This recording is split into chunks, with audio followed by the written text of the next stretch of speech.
Poin yang ke-13 Bapak Ibu Saudara, berapa banyak pengucapan syukur yang telah kita miliki.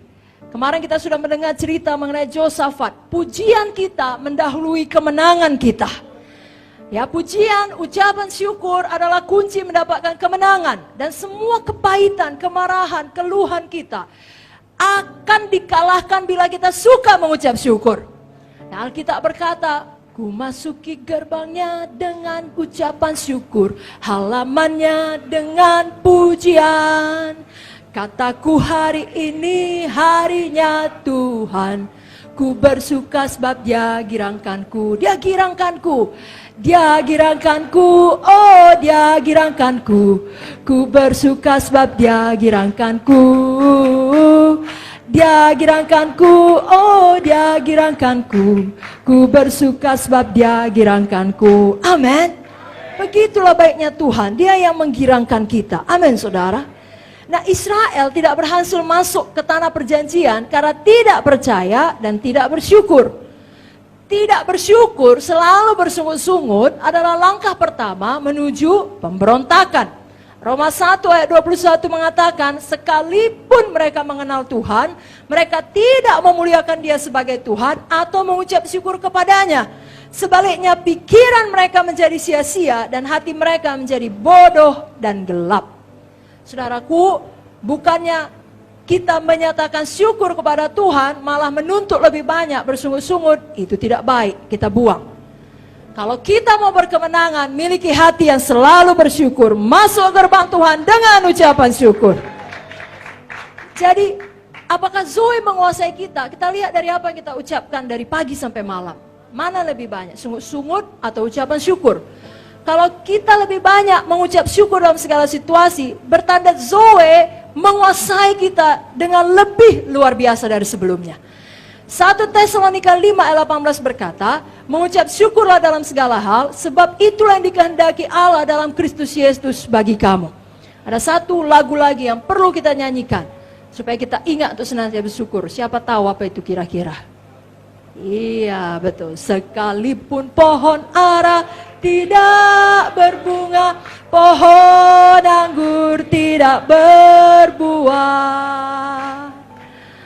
hasil pohon zaitun mengecewakan, sekalipun ladang tak menghasilkan. Ya kambing, kambing domba, itu kok nggak ada di kurungan, dan tidak ada lembu sapi dalam kandang. Namun aku akan bersorak-sorai di dalam Tuhan, beria-ria di dalam Allah yang menyelamatkanku. Amin. Nanti kapan kita menjelang hari-hari terakhir, mungkin kita sudah lebih capek badaninya, saudara langsung bilang sama kiri kanan, kambing. Artinya bukan dia kambing, artinya lagu ini, ingat apa yang dikatakan oleh Habakuk. Walau semua tidak beres, aku akan beria-ria di dalam Tuhan yang menyelamatkanku. Amin saudara.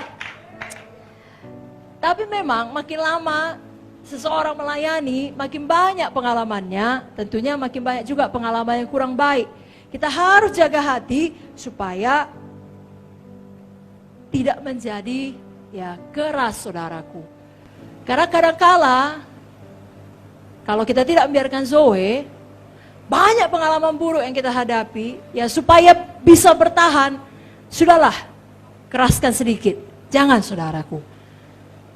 Ada cerita mengenai seorang anak Tuhan, dia punya peliharaan burung yang bisa menyanyi. Dia beli burung ini mahal, dia latih, dia taruh dalam sangkar yang baik, dan dia sangat banggakan burung ini. Kalau ada keluarga yang datang, dan kalau ada sesama anak Tuhan yang lain datang ke rumah, dia akan bilang, lihatlah burungku ini. Lalu burungnya memang bisa nyanyi kayak tadi, mungkin lagu Ku masuki gerbangnya dengan ucapan syukur.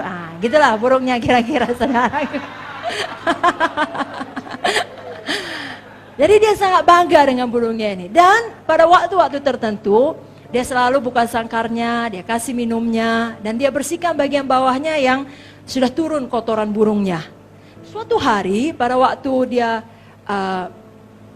membersihkan rumah, dia sekaligus membuka sangkar burung itu. Dia pikir dia masukkan aja sampahnya, kotoran burung itu ke dalam dia punya tempat sampah di bawah. Dia kerjai, lalu sangkarnya masih terbuka, lalu kemudian dia lupa menutupnya, dan dia kemudian mulai membersihkan rumahnya dengan vacuum cleaner. Lagi sibuk dia membersihkan dengan vacuum cleaner, ya kesana kemari, teleponnya bunyi. Dia letakkan di sini. Dia mau vacuum cleaner di sini, sangkarnya di sini. Dia pindahkan vacuum cleaner ke tangan kiri. Dia berusaha meraih teleponnya. Tanpa dia sadar, vacuum cleanernya naik. Lalu dia pun mulai menelepon. Sambil menelepon, dia teruskan memvacuum cleaner. Selesailah teleponnya. Kemudian dia balik, kerjakan pekerjaan lain. Pada waktu dia datang, mana burungku tadi? Dia heran.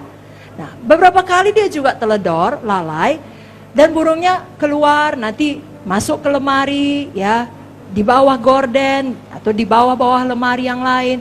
Jadi dia pikir kali ini pun seperti itu. Mulailah dia mencari, cari ke sana, cari ke sini, cari semua kamar, tidak ada. Lalu mulailah Tuhan berbicara. Jangan-jangan, apa kira-kira? Nah, betul, pada waktu dia jawab telepon, tersedot burungnya. Karena ukurannya tidak besar, masuk ke vacuum cleaner. Langsunglah dia basah roh, dicarinya vacuum cleanernya, dibukanya. Sudah penuh dengan kotoran. Dengan ajaib dan mujizat, selamat burung itu. Tidak kekurangan suatu apapun. Dia minta maaf pada burungnya, dibersihkannya, kasihnya makanan yang baik, kasihnya porsi ekstra daging dan apalah makanannya. Tapi saudara tahu, dia bersaksi di gerejanya sejak saat itu. Dia bilang, setelah burung saya keluar dari vacuum cleaner, dia tidak pernah bisa menyanyi lagi. Tiap kali saya ajak menyanyi, dia hanya menatap jauh, matanya menatap. Saya tahu kenapa. Dibayangkannya waktu dia tersedot itu. Itu pengalaman yang sangat menakutkan kepada burungnya. Maka hilanglah pujiannya, hilanglah nyanyiannya. Dia hanya, kita jangan begitu.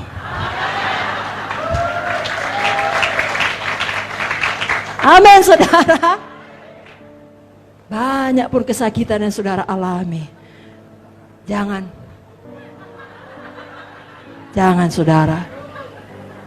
Tuhan memberikan nyanyian baru dalam mulutku. Nyanyian saudara justru lebih hebat dari sebelumnya. Amin.